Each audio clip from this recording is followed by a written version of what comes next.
Welcome back to the Health Longevity Secrets Show with your host, Dr. Robert Lufkin. His book, titled Lies I Taught in Medical School, is a New York Times bestseller. See the show notes for a link to download a free chapter.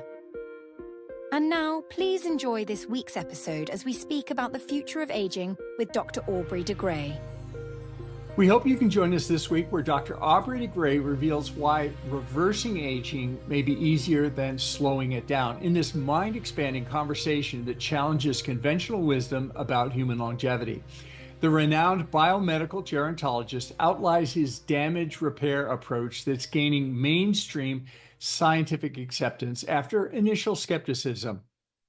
At the LEV Foundation, Dr. de Grey is conducting a 1,000-mouse study combining 4 different damage repair interventions in middle-aged mice. And he's aiming for a full year of life extension, which in mouse terms is about 30 years in human terms, which is far beyond the 4 months normally achieved. Unlike conventional approaches that rely on dietary modifications, this ambitious project incorporates advanced cell and gene therapies that target multiple forms of age-related damage simultaneously. Now, looking forward, Dr. de Grey offers his characteristic probabilistic prediction, which is a 50-50 chance of reaching, quote, longevity escape velocity, unquote, within 12 to 15 years. This would enable taking 60-year-olds and rejuvenating them enough that they would be biologically 60 again for another 20 years, during which time further advances would enable additional rejuvenation cycles, potentially creating open-ended healthy lifespans for many alive today. This episode is brought to you by L Nutra, maker of the Prolong fasting mimicking diet. If you'd like to try it, use the link in the show notes for 20% off. What's the best imaging test to assess health and longevity? I used to think it was the CT coronary artery calcium score. Well, I don't anymore, because now with the same X-ray exposure and time as a calcium score, I can get a complete metabolic heart scan. This includes not only the CT calcium score, but also calculated arterial age, liver fat quantification, and CT bone mineral density. These key metabolic and cardiovascular markers can detect the actual disease that blood or genetic testing only show the risk for. This scan is available anywhere in the US without a doctor's prescription. See the attached link and use the code LufkinCT for $100 off. Join the health longevity medical imaging revolution today. And now, please enjoy this week's episode. Hey, Aubrey, thanks for coming on the show. Well, thank you for having me, Robert. It's so great to talk with you, as an expert in longevity, especially with all the early stage research you're doing. I'd love it. Well, maybe just start off and we're undergoing a revolution in longevity knowledge, and things are moving faster than have ever occurred before in longevity. What are the most exciting things that you've seen maybe in the last 5 years you think that really surprised you? Wow. I mean, there are surprises coming along all the time, and they're pretty much all good surprises. I guess the single biggest surprise in the entire industry was the arrival of HEvolution. In other words, the commitment by the Saudi royal family to put ideally $1 billion per year for 20 years into longevity research and development. That has taken a little longer than we were hoping to actually bear fruit. They're certainly not spending anywhere near $1 billion a year yet, but they have put the right kind of groundwork together. They've certainly got an extremely appropriate person running the show, Mahmood Khan. And they've hired extremely good top management as well, people that I know who are, I really trust to get things right. So that's definitely, even though it hasn't really borne full fruit yet, it's definitely a huge thing, and it was a very big surprise. Quick question on HEvolution, just to excuse me for interrupting you, but in HEvolution, it seems to follow along several other big companies in that space, or big projects with, Calico initially with Google, and then, Altos with a number of funders, including Jeff Bezos, and now HEvolution. How do these three companies differ, and how are their approaches different? Right. So actually, yeah, I was going to go to that because, as you say, these companies are, if not as big as Evolution in terms of dollars, they are, within range. Um, they were not quite such surprises to me because I was aware a long time earlier that both the Google twins, in the case of Calico, and Bezos had considerable interest in this space. And indeed, it was highly frustrating to me that they hadn't actually helped philanthropically at all. But they're just the kinds of people who don't really believe in non-profits doing good work in technology, I guess. And eventually they decided to do something that was nominally for profit, though, of course, they don't actually need to make money out of these things. Uh, Calico, to be perfectly honest, has been an absolute disaster. It has been put together in a very inferior way, such that it doesn't really have a pipeline. It doesn't really have any way to take proven concepts and turn them into products. It's got like the curiosity-driven basic science very well nailed down in terms of the quality of personnel. And it's also got the actual business end, the kind of Genentech Mark II run by obviously the person who used to run Genentech, but it doesn't have anything in the middle linking the two.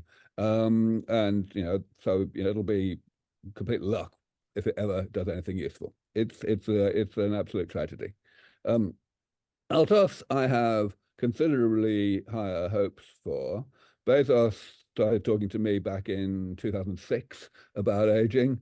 Again, never gave us any money, but did eventually decide to put proper money into this area. The good news with Altos is that they hired a lot of the top people in the field, which means that no one school of thought is going to dominate what goes on there. The whole way it's being done is a little curious. Bezos never talks about it. It's kind of only kind of half announced that he is even the main funder. And they are not allowed to talk about to describe themselves as a longevity company. It's a little weird, but I do have faith that they're going to do good work. Then there are, of course, other ones. So a lot of the people in crypto, a lot of the big hitters in crypto have been getting into this. And some of them have been helpful philanthropically. Vitalik Buterin is well known as one of the people who have given me and my various organizations quite a lot of money over the years.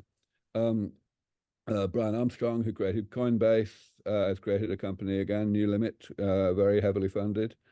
And then, of course, there's Retro, which is probably the single most promising of these companies, because Sam Altman decided to throw proper money at this thing, a couple of $100 million, and he did it right. He actually found a proper longevity crusader to go and run the thing, Joe Betts-LaCroix, who's a great friend of mine, and I have very high hopes that Retro will achieve great things.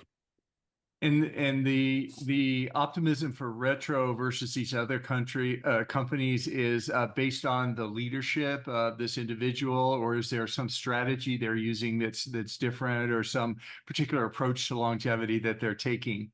It's mostly the leadership.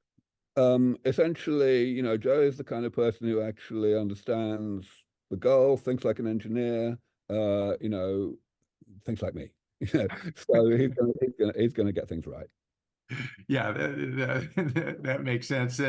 And well, on this topic of before we can get back into the longevity things, but on this topic, you mentioned Vitalik Buterin, and we were talking off camera a little bit about your experience down in Prospera, in that community in Honduras, which just had a wonderful conference I think you were at there. Maybe you could tell our audience a little bit about this and why you're so excited about it. Yeah, so this all started several months ago with the creation of a remarkable event in Montenegro called Zuzalu. And this was essentially conceived and bankrolled by Vitalik Buterin. Essentially, he was able to bring together a couple of hundred people for a couple of months. I only attended 1 week of it, but of course, quite a lot of people attended most of the event. And the idea of it was to essentially explore whether something that something that was longer than a conference, but still had a couple of hundred people, could do things that no classical format could do. Essentially, if it could, be more effective at community building, at bringing ideas together, mutual education, and so on. And it was very successful. So the whole idea has very much become a kind of a program to do such events all over the world in various places and in various ways. And the second one, which was called Vitalia, happened, well, it's happening right now, in fact. It started on, I think, January the 6th, and it nominally was going to go until March the 1st. They've actually extended it by another month. I was there for the first month, and it's really going to make a difference. The thing that distinguishes Vitalia from Zuzalu, the main thing, is that Vitalia is happening in Prospera. So Prospera is a special economic zone in Honduras, not actually on the mainland. It's on an island called Roatan. So it's been set up to be, to have everything that you might want in a special economic zone. It's very safe. It's like, it's Western, really, in most ways. And in particular, what they wanted to do is to emphasize biomedical innovation. So they've set themselves up legally in such a way as to really make it, to really maximize the incentives for clinics and companies to incorporate or relocate there and to get stuff done that they would not be able to do in more traditional jurisdictions. In particular, the regulatory structure, because they have very wide legal autonomy, not over criminal law or the military or anything, but they have basically everything else. They can put together their own regulatory structures. And they are showing very clearly that the safety that people need in the testing of new medical interventions can be achieved without any compromises in a tiny fraction of the time that it takes in the US, for example. And so, of course, this is rather attractive to rather a lot of people. I cannot speak too highly of these people. They are very, very competent. They have enormous energy. There's a lot of, representation from the younger generation, shall we say. They are getting things right. So I will go so far as to say that I think it's quite likely that within even a couple of years from now, Prospera will be the global hub for medical tourism. And it won't just be because of these events like Vitalia, but that's certainly giving the thing, its original impetus. And the more this happens, the better, of course. So there are other similar events happening around the world that are planned for later this year, for next year.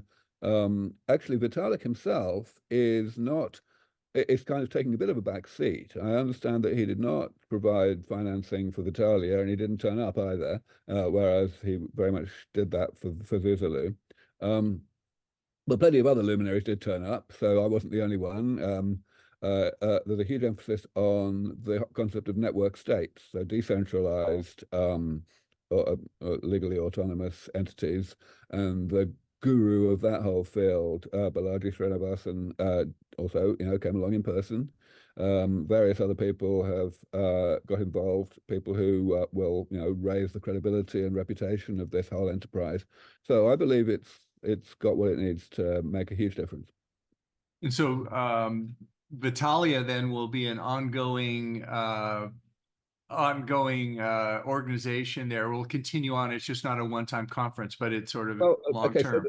So Prospera is the name of the special economic zone, and that is absolutely Okay. permanent.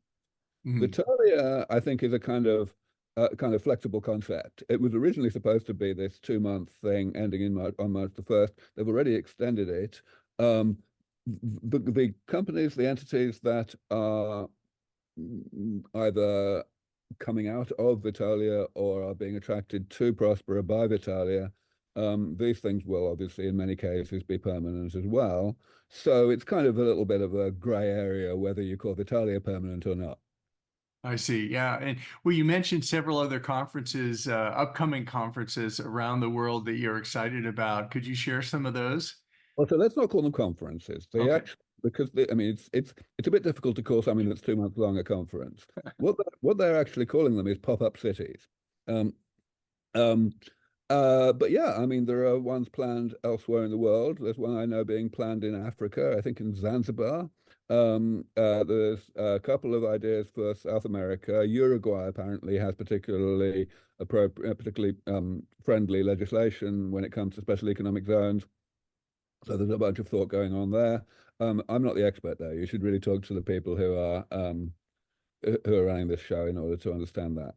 Yeah, yeah, we'll get some of them on here, but that yeah, it's such an exciting area. So it sounds like you see development of biotech in this case sort of without the bureaucratic over uh, scrutiny or the weight of the FDA on it that slows things down, and many people think unnecessary in many cases. So, um, Uh, and it's well, and I think I want to emphasize that this is really the most important thing is in the near term, in a small number of years, because to the extent that this succeeds, it will create a huge amount of FOMO.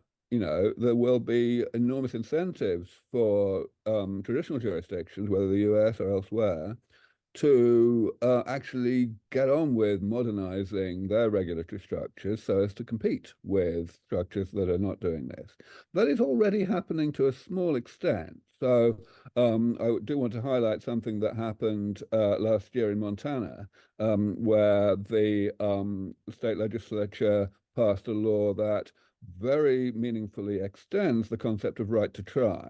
So I'm sure you know that at a federal level, there's this law that's saying if you're terminally ill and you've been through everything that's been approved, you can access things that have not been approved. You don't get, reimbursed for it. You don't get insurance, but you can. It's legal as long as someone has to prescribe it, of course.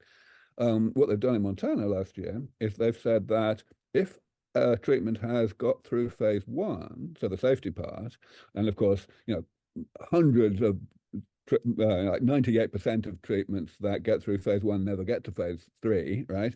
And the ones that do don't get there for a very long time. this is FDA phase 1, just for our audience, so they know. Yeah. Right, yeah. If something's got through phase 1, then you can access it in Montana now, even if you're not terminally ill or ill at all. All right. Again, you don't get, insurance, and it has to be prescribed, but it's a vast change. It means that we've got access to very many, I mean, huge numbers of treatments that otherwise would not be available. And of course, the goal is to spread FOMO across the US and get other states to adopt the same legislation. The state senator, Ken Bogner, who spearheaded this in Montana, is now running for Congress, and obviously that will be a big part of his platform.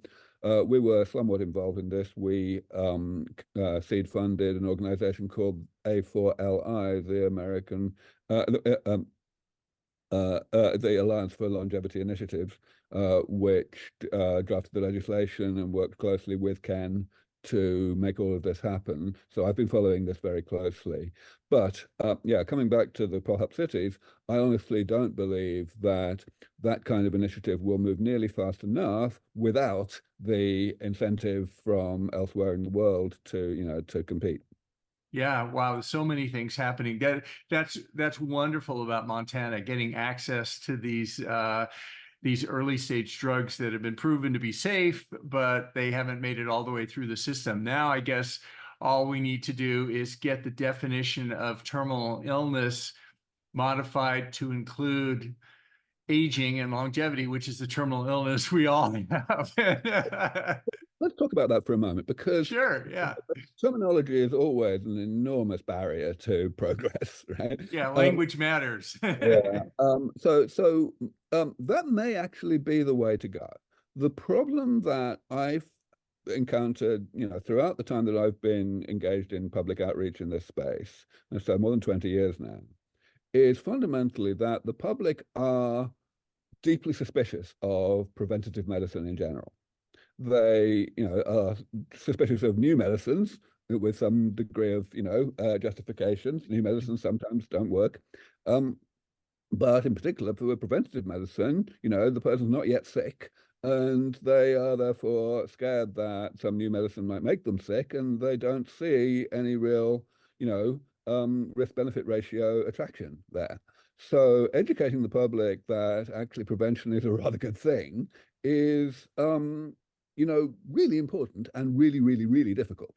And, framing of that, perhaps as simply, saying, yes, you're already sick, you've already got aging, is something that may make a difference. I'm definitely not a natural marketer. I feel, the way I put things out there, to the world, it resonates with some audiences, but not with others. So I'm not the person to trust in terms of my judgment on that.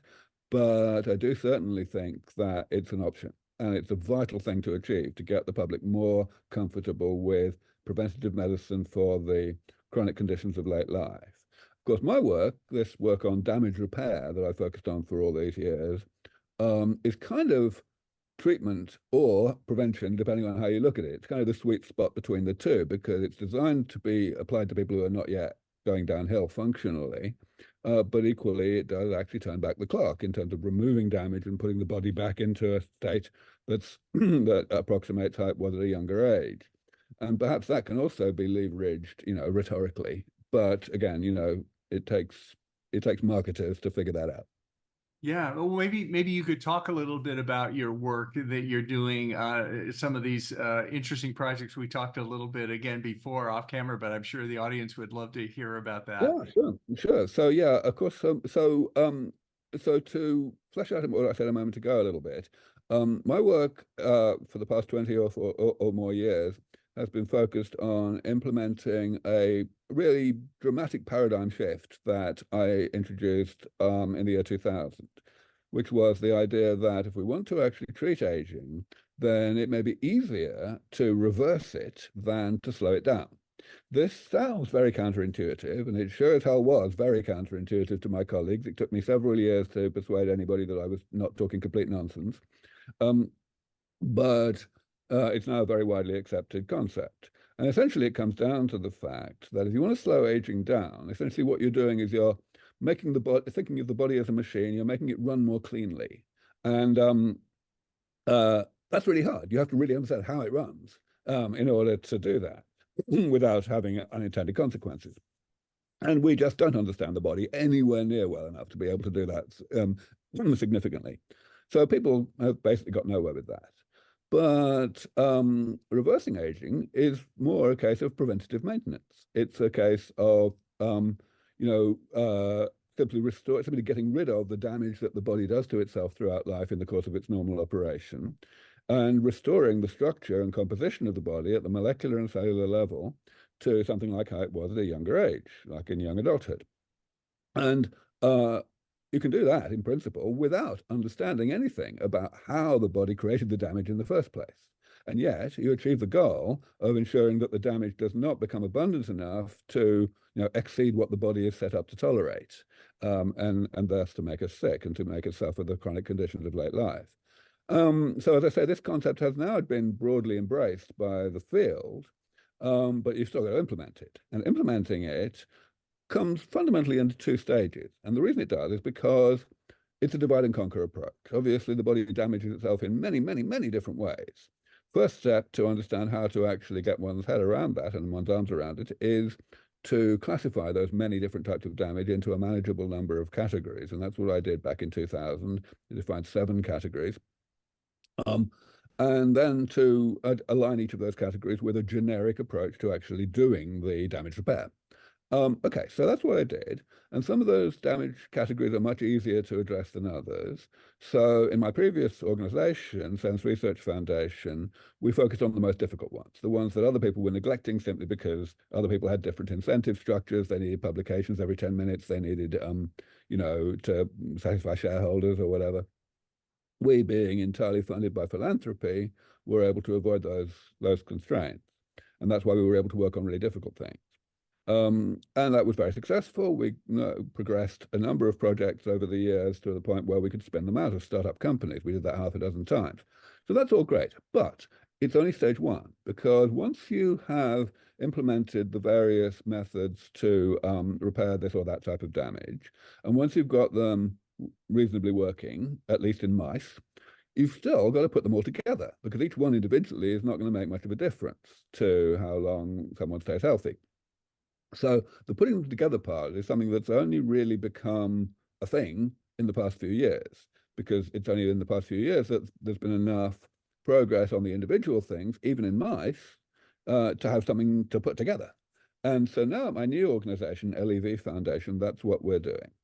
As soon as we kicked off the new foundation, we kicked off our first really big project, 1,000 mice, being given 4 different treatments in various subsets of those 4, treatments that address different types of damage in aging, and seeing how well they synergize.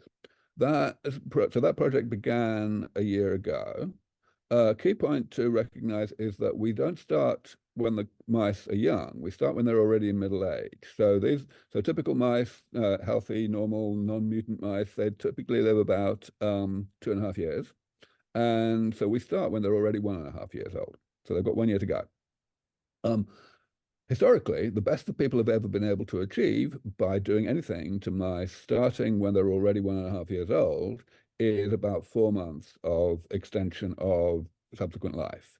And of course, the extra months are healthy months, which is good. We want that. But 4 is not very many.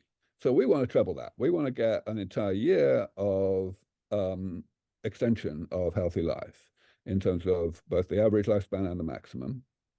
And we don't know whether we're going to be able to achieve that with the current experiment, but we've got plenty of other interventions and combinations of interventions lined up to test in this same way. And the only thing that's holding us back is funding. These experiments are very expensive. They are, well, the first one cost more than $3.5 million, and that's what each of them is going to cost. But in terms of information gained per dollar, we believe, I'm very confident, I'm very sure that this is the most value for money experiment that's being done in the entire field right now. So anyone who feels like helping or wants to know more about this, look at our website. I'm sure you'll put it in the show notes, levf.org. There's a link at the top to the next study. And of course, I'm always available by email and by Zoom or whatever to discuss anything like this with anyone who wants to help. Yeah, that's so exciting. I mean, it's sort of like the interventions testing program with mice, except you've expanded it to, you have more freedom of things you can test, and you're starting at the older age, which is a much more realistic model for what a human intervention would be. So the interventions testing program has been going on for about 15 years now, and I don't want to disparage it. It's definitely done a lot. But yes, first of all, most of the interventions that they test, they start early in life. In fact, the reason that rapamycin is such a big deal these days, it all started with the interventions testing program accidentally starting their study rather late in life because they had real difficulty formulating the chow. And that's one problem, that most of their interventions start early. Second one is that by and large they're testing interventions individually. Again, they do sometimes combine things, but not often. But the biggest limitation for the ITP is that they only do orally available things. They only put stuff in the chow. So that completely excludes cell therapies and gene therapies. which we are completely sure are going to be absolutely unavoidable if we want to get big results. So we are taking that on. We are biting that bullet, and that's a large part of why why the experiments are expensive, but it's also absolutely essential. Yeah, yeah. Back to language. Just a couple things. I want to be respectful of your time here, but just a couple of last things. Talking about language, Misha Blagosklony and Leonard Hayflick have this idea of they proposed an idea that aging is due to damage, cell damage and wear down, but longevity is due to hyperfunction. In other words, with Right. mTOR and those sort of things. Is that all semantics, or what's your take on that? Well, so calling one of these things aging and the other one longevity is unhelpful, I think. It kind of already obfuscates things because these words have already got so much baggage, from other Yeah. causes. But Misha Blagosklony's concept of hyperfunction is absolutely fine. It's completely valid, and it's not actually new either. It's really just the kind of modern expression, articulation of something that was first put forward in the 1950s called antagonistic pleiotropy. Essentially, it just says that in the same way that we don't have genes that we never evolved genes that would be useful late in life because evolution doesn't care about old individuals because they've already passed on their genetic information. Similarly, we don't develop genes that turn off other genes late in life unless that's also useful early in life. And so some genes will continue to do things that used to be good early in life and become bad. And various examples of this have been, concrete examples have been researched, especially in nematode worms. There's things that go on that are very overt in that regard. But it's a reasonable concept as applied to any species.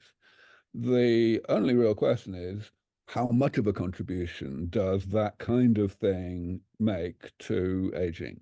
At this point, we cannot reasonably argue that it contributes all that much. But of course, again, it depends on your definition. So some people would say, for example, that cancer is an example, that all of cancer is a result of antagonistic pleiotropy because essentially there's a trade-off between how well you regenerate tissues and how close to the wire you are in terms of letting cells go AWOL, so to speak. Let's just look at telomerase. Telomerase is a gene that if you absolutely blitz it and you do not have any expression and you can't turn it on, then it's very difficult for cancers in large animals like humans to grow large enough to kill you. But the fact is, unfortunately, we need a trace of telomerase in our regularly renewing tissues, like the blood or the gut lining, for example.